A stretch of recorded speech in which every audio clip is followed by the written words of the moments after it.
लिंगानुपात क्या है। आज की क्लास में हम लोग देखेंगे कि लिंगानुपात क्या है, अर्थात लिंगानुपात किसे कहते हैं। क्वेश्चन है आपका, लिंगानुपात क्या है। तो प्रति हजार जनसंख्या पर, प्रति हजार पुरुषों की संख्या पर स्त्रियों की संख्या को लिंगानुपात कहते हैं, अथवा प्रति हजार स्त्रियों पर पुरुषों की संख्या को लिंगानुपात कहते हैं। इसको दोनों तरह से व्यक्त किया जाता है, प्रति हजार पुरुषों पर स्त्रियों की संख्या या प्रति हजार स्त्रियों पर पुरुषों की संख्या को लिंगानुपात के नाम से जानते हैं। बहुत सारे देशों में प्रति हजार स्त्रियों पर पुरुषों की संख्या निकाले जाते हैं और हमारे देश में प्रति हजार स्त्रियों की संख्या निकाले जाते हैं। यह दोनों तरह से निकाले जा सकते हैं, या तो प्रति हजार पुरुषों पर स्त्रियों की संख्या या प्रति हजार स्त्रियों पर पुरुषों की संख्या। इसका मकसद होता है कि स्त्री और पुरुष के अनुपात को समझना। स्त्री और पुरुष के अनुपात हमें जनसंख्या के अध्ययन में मदद करते हैं। स्त्रियों का अनुपात जनसंख्या में उन देशों में अधिक देखे जाते हैं जहां स्त्रियों को अधिक सम्मान मिलते हैं, और जिस समाज में स्त्रियों का सम्मान कम होता है, स्त्रियों के प्रति सामाजिक हिंसाएं, घरेलू हिंसाएं होती है, जहां भी स्त्रियां भेदभाव के शिकार होते हैं, उन देशों में स्त्री जनसंख्या पुरुषों के अनुपात में कम होते हैं और स्त्रियों की जनसंख्या के लिए लिंगानुपात का प्रयोग किया जाता है कि प्रति हजार जनसंख्या में स्त्रियों की संख्या कितनी है। लिंगानुपात को निकालने के लिए एक फॉर्मूला प्रयोग में लाते हैं जो इस प्रकार है। देखिए,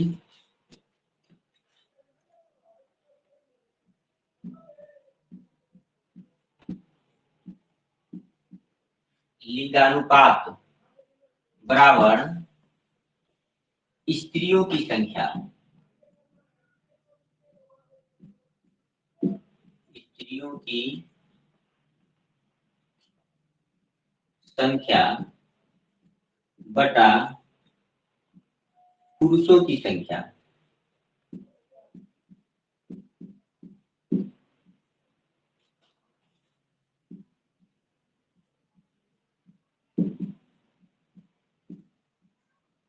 स्त्रियों की संख्या बटा पुरुषों की संख्या गुने 1000। इस तरह से प्रति हजार पुरुषों पर स्त्रियों की संख्या हमें निकलता है। हम इसके जगह पर एक दूसरा फॉर्मूला यूज कर सकते हैं, पुरुषों की जनसंख्या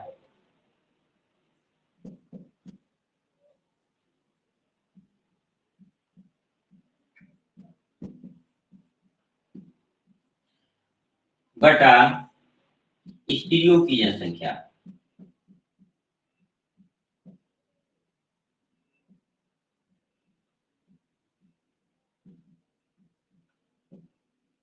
गुने 1000। इस फॉर्मूला का यदि हम प्रयोग करते हैं, स्त्रियों की संख्या बटा पुरुषों की संख्या गुने 1000, तो हमें प्रति हजार पुरुषों पर स्त्रियों की संख्या निकलता है। और यदि हम इस फॉर्मूला का प्रयोग करते हैं, पुरुषों की संख्या बटा स्त्रियों की संख्या गुने 1000, तो प्रति हजार स्त्रियों पर पुरुषों की संख्या निकलते हैं। तो कई देशों में पुरुषों की संख्या पर स्त्रियों की संख्या निकाले जाते हैं और कुछ देशों में स्त्रियों की संख्या और पुरुषों की संख्या निकाले जाते हैं। बात समान है। जनसंख्या में हमें स्त्रियों का अनुपात समझना है कि प्रति हजार पुरुषों पर स्त्रियों की संख्या कितनी है। या प्रति 1000 स्त्रियों पर पुरुषों की संख्या कितनी है, और इसे ही हम लिंगानुपात के नाम से जानते हैं।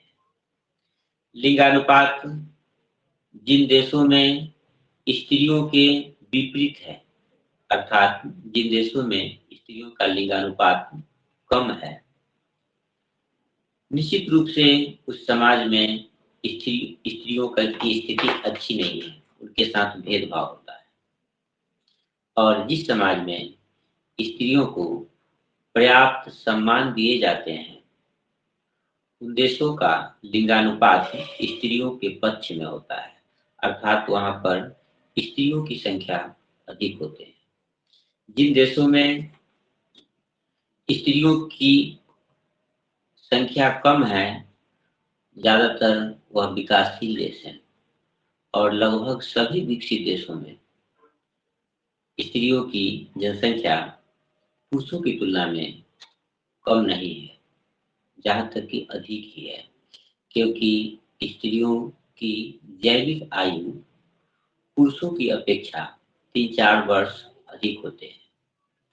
यदि समान स्वास्थ्य सुविधाएं मिले, समान पर्यावरण मिले, तो स्त्रियां पुरुषों की अपेक्षा औसतन कुछ ज्यादा दिन जिंदा रहती है। इसलिए जहां भी स्त्रियों के साथ भेदभाव नहीं होता है, उन देशों में लिंगानुपात स्त्रियों के पक्ष में होता है, अर्थात लिंगानुपात में स्त्रियों की संख्या अधिक होती है। और जिन देशों में स्त्रियों की स्थिति अच्छी नहीं है, उन्हें सामाजिक भेदभाव का सामना करना पड़ता है, उन देशों में स्त्रियों की संख्या पुरुषों के अनुपात में कम होते हैं। इस प्रकार आप समझ गए लिंगानुपात क्या होता है।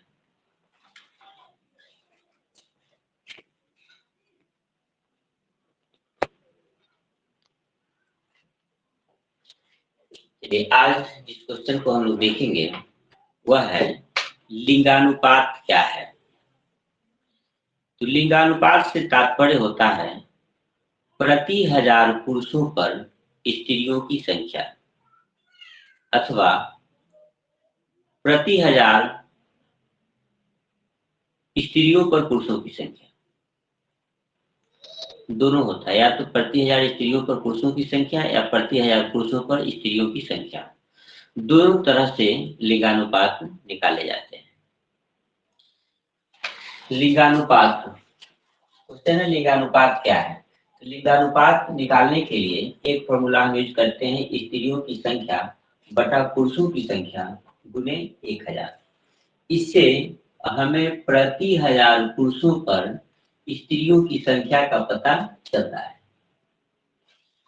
कुछ देशों में प्रति 1000 स्त्रियों पर पुरुषों की संख्या निकाले जाते हैं, तो उसको निकालने के लिए पुरुषों की जनसंख्या को ऊपर लिखते हैं और स्त्रियों की जनसंख्या को नीचे लिखते हैं और 1000 से गुना करते हैं, यानी पुरुषों की जनसंख्या बटा स्त्रियों की जनसंख्या गुने 1000।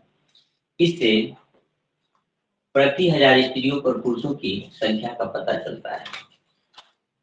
हम प्रति 1000 पुरुषों पर स्त्रियों की संख्या निकालें या प्रति 1000 पुरुषों पर स्त्री की संख्या या स्त्रियों पर पुरुषों की संख्या, कोई डिफरेंस नहीं है। दोनों ही से हमें यह पता चलता है कि समाज में लिंगानुपात की क्या स्थिति है, वह पुरुषों के पक्ष में है अथवा स्त्रियों के पक्ष में है।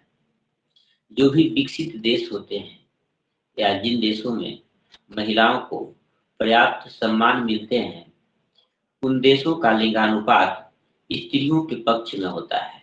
कहने का तात्पर्य है कि उन देशों में स्त्री का संख्या पुरुषों के तुलना में अधिक होते हैं।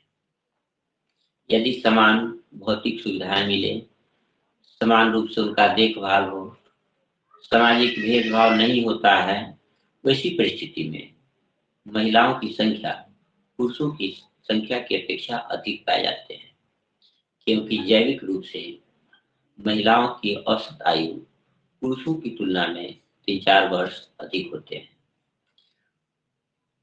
यदि स्त्रियों को पुरुषों के समान सुविधाएं मिले, उन्हें किसी भेदभाव का सामना नहीं करना पड़े, तो पुरुषों के अपेक्षा वह 3-4 वर्ष अधिक जीती है। यही कारण है कि विकसित देशों में या जहां भी महिलाओं को पर्याप्त सम्मान मिलते हैं, उन देशों में लिंगानुपात स्त्रियों के पक्ष में है। जबकि पिछड़े हुए समाजों में जहाँ की महिलाओं को सम्मान कम मिलते हैं, वहाँ पर स्त्रियों की संख्या पुरुषों की तुलना में कम होते हैं। भारत का यदि उदाहरण आप लेते हैं, तो भारत में प्रति 1000 पुरुषों पर 990 महिलाएं हैं। भारत का लिंगानुपात कितना है? भारत का लिंगानुपात है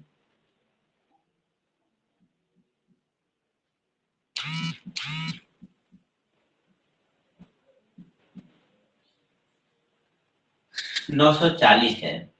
मैं गलती किया हूँ, 940।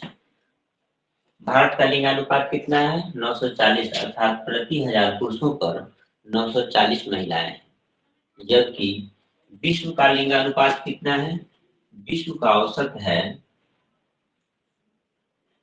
विश्व का लिंगानुपात है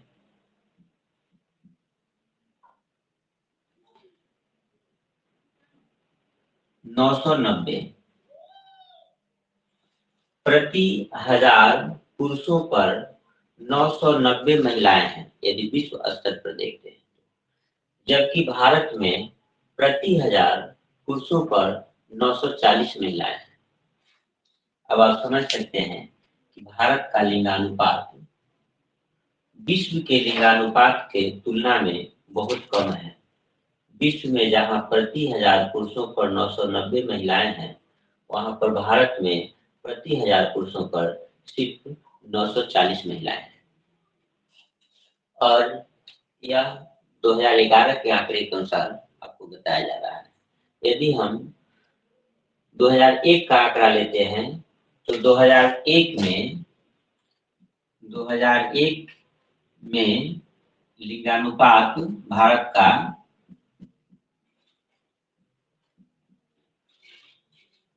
933 था। 2001 में भारत का लिंगानुपात कितना था? 933, अर्थात प्रति 1000 पुरुषों पर सिर्फ 933 महिलाएं थी, जो कि 2011 में बढ़कर हो गया है 940। फिर भी विश्व का लिंगानुपात जो 990 है, उनसे भारत में लिंगानुपात कम है। भारत में लिंगानुपात कम क्यों है? क्योंकि भारतीय समाज में भले ही महिलाओं को देवी का दर्जा दिया गया हो, लेकिन महिलाओं को भेदभाव का सामना करना पड़ता है। महिलाओं के प्रति भेदभाव के कारण जो है, महिलाओं की संख्या पुरुषों की तुलना में कम है। हमारे देश में दहेज हत्या भी होते हैं, कन्या भ्रूण हत्या होते हैं, ऑनर किलिंग अर्थात सम्मान के नाम पर भी हत्या होते हैं। उन्हें कई तरह की समस्याओं को झेलना पड़ता है। यही कारण है कि हमारे देश में लिंगानुपात में स्त्रियों की संख्या कम है।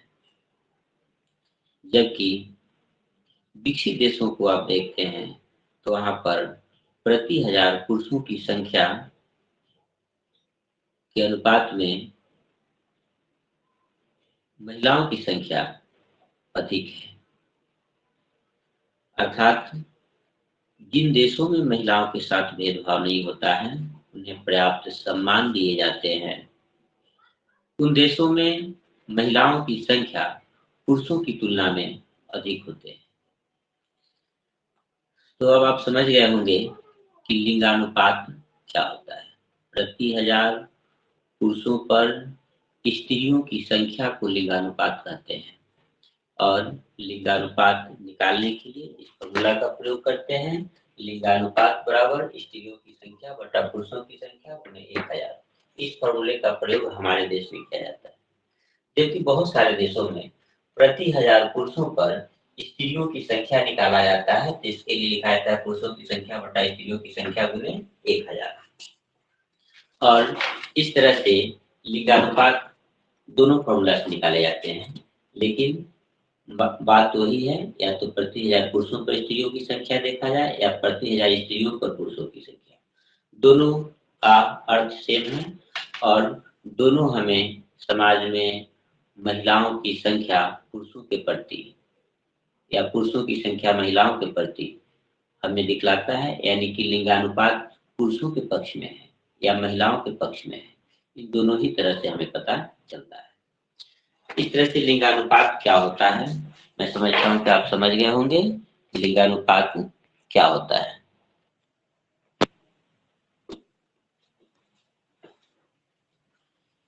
क्वेश्चन है, लिंगानुपात किसे कहते हैं या लिंगानुपात से आप क्या समझते हैं? तो प्रति 1000 पुरुषों पर स्त्रियों की संख्या या प्रति 1000 स्त्रियों पर पुरुषों की संख्या को लिंगानुपात कहते हैं। हम दोनों ही तरह से लिंगानुपात निकाल सकते हैं, प्रति 1000 पुरुषों पर स्त्रियों की संख्या या प्रति 1000 स्त्रियों पर पुरुषों की संख्या। संसार में दोनों तरह से लिंगानुपात निकाले जाते हैं। इसमें कोई अंतर नहीं पड़ता है कि प्रति 1000 पुरुषों पर हम स्त्रियों की संख्या देख रहे हैं या प्रति 1000 स्त्रियों पर पुरुषों की संख्या देख रहे हैं, क्योंकि हमें यह पता चलता है कि लिंगानुपात में महिलाओं की संख्या पुरुषों की तुलना में कितना है या पुरुषों की संख्या स्त्रियों की तुलना में क्या है, यानी कि दोनों का अनुपात क्या है, यह समझने में हमें मदद मिलता है। प्रति 1000 पुरुष पर स्त्री कितने हैं या प्रति 1000 स्त्री पर पुरुष कितने हैं, दोनों ही तरह से हमें समाज में स्त्रियों की स्थिति समझने में मदद मिलता है। इसको हम इस सूत्र से निकालते हैं, लिंगानुपात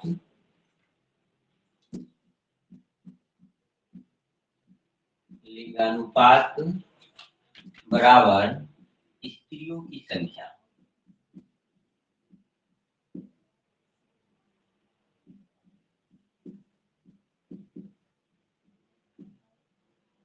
बटा पुरुषों की संख्या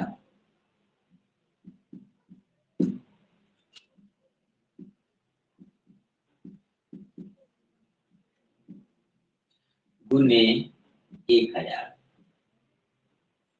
इससे प्रति 1000 पुरुषों पर स्त्रियों की संख्या निकलता है और हमारे देश में लिंगानुपात इसी तरह से निकाले जाते हैं, प्रति 1000 पुरुषों पर स्त्रियों की संख्या निकाले जाते हैं।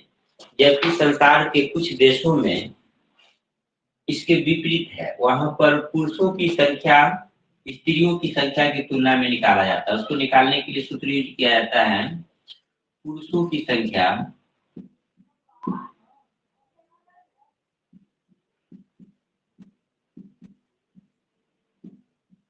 बटा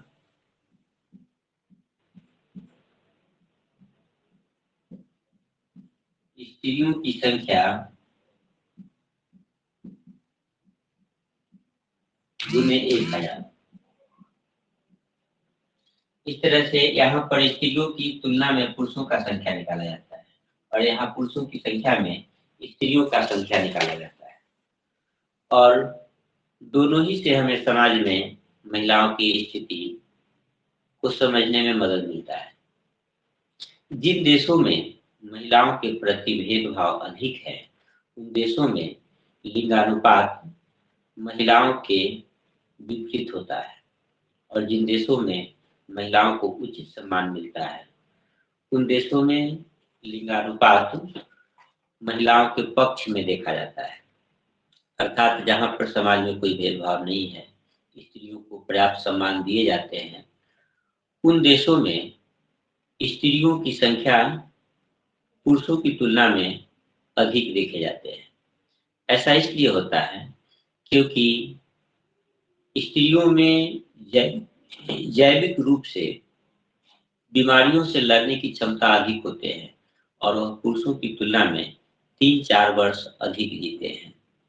यही कारण है कि जितने भी विकसित देश हैं उन देशों में लिंगानुपात स्त्रियों के पक्ष में देखे जाते हैं, अर्थात पुरुषों की तुलना में महिलाएं कुछ अधिक होती हैं। जबकि विकासशील देशों में या उन देशों में जहां महिलाओं के प्रति भेदभाव अधिक होते हैं, वहां पर लिंगानुपात में महिलाओं की संख्या पुरुषों की तुलना में कम पाए जाते हैं। पूरे संसार के लिंगानुपात का औसत है 990। विश्व का लिंगानुपात है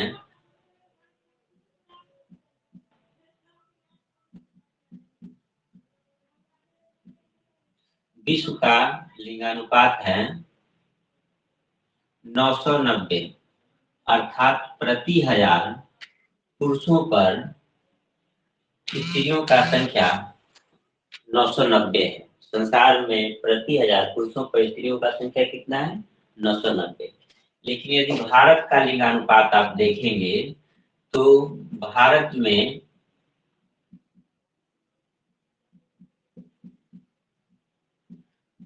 में प्रति हजार पुरुषों पर सिर्फ 940 महिलाएं हैं और यह आंकड़ा विश्व 11 का है।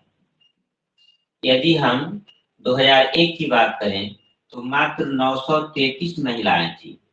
प्रति हजार पुरुषों पर मात्र 933 महिलाएं थी 2001 में, और 2011 में प्रति हजार पुरुषों पर 940 महिलाएं। तो विश्व का लिंगानुपात 990 से आपको भारत का लिंगानुपात कम है, क्योंकि प्रति हजार पुरुषों पर सिर्फ 940 महिलाएं हैं, जबकि विश्व का लिंगानुपात 990 है। और 2001 की जनगणना में प्रति हजार पुरुषों पर मात्र 933 महिलाएं थी। अब विश्व की तुलना में भारत में लिंगानुपात कम क्यों है? क्योंकि भारत में महिलाओं को भले ही देवी का दर्जा दिया गया हो, लेकिन उनका सम्मान कम है। उन्हें भेदभाव का सामना समाज में अधिक करना पड़ता है। हमारे देश में दहेज हत्या होते हैं, ऑनर किलिंग होते हैं, अर्थात सम्मान के नाम पर हत्या होते हैं, कन्या भ्रूण हत्या होते हैं। पुरुष प्रधान समाज होने के कारण बच्चे में मतलब पुरुष की मांग अधिक होती है, अर्थात पुत्र के प्रति चाहत अधिक होते हैं। और जैसे ही पता चलता है कि गर्भ में पल रहे शिशु लड़की है, तो जन्म लेने से पहले ही उनकी हत्या कर दी जाती है, जिसे भ्रूण हत्या कहा जाता है। और भ्रूण हत्या, दहेज हत्या, सम्मान के नाम पर हत्या, कार्यस्थल पर उनके साथ भेदभाव, अनेक ऐसे कारण हैं जिसके कारण महिलाओं का मौत हमारे देश में अधिक होते हैं। और हमारे देश में लिंगानुपात स्त्रियों के विपरीत है। प्रति हजार पुरुषों पर स्त्रियों की संख्या सिर्फ 940 है, जबकि विश्व का अनुपात 990 है। यदि आप विकसित देशों का लिंगानुपात देखेंगे तो पाएंगे कि प्रति हजार पुरुषों पर स्त्रियों की संख्या अधिक होते हैं। ऐसा इसलिए होते हैं क्योंकि जैविक रूप से महिलाओं में बीमारियों से लड़ने की क्षमता अधिक होते हैं, इसलिए प्रति हजार पुरुषों पर स्त्रियों की संख्या अधिक पाए जाते हैं।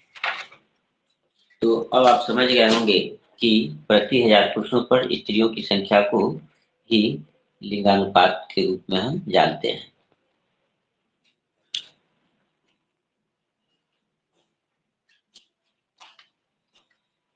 क्वेश्चन है, मानव विकास के 4 प्रमुख घटक कौन कौन से हैं? मानव विकास के घटक से तात्पर्य है कि मानव विकास के लिए कौन कौन सी चीजें बहुत जरूरी है। सबसे पहले आप समझिए कि मानव विकास कहते किसको। तो मानव विकास मानव जीवन की गुणवत्ता में वृद्धि को ही मानव विकास कहते हैं। मानव जीवन की गुणवत्ता में वृद्धि का मतलब है कि उनका स्वास्थ्य अच्छा हो जाना, उनका शिक्षा अच्छा हो जाना, उनका सोच अच्छा हो जाना, उनका जीवन स्तर ऊंचा हो जाना, अर्थात मानव जीवन के गुणवत्ता में वृद्धि को ही मानव विकास कहते हैं। मानव विकास की अवधारणा महबूब उल हक ने दिया था और उन्होंने बताया था कि मानव विकास से मानव के विकल्पों में वृद्धि होती है। मानव विकास जो है उसके लिए 4 चीजें बहुत आवश्यक होते हैं, उन्हें ही मानव विकास के स्तंभ या घटक कहा गया है। मानव विकास के 4 स्तंभ जिन्हें कहा गया है, स्तंभ का मतलब होता है खंभा। जैसे कोई बिल्डिंग खड़ा करते हैं तो उसके लिए 4 खंभा चाहिए। बिना 4 खंभे के कोई भी छोटा सा भी झोपड़ी भी नहीं खड़ा हो सकता।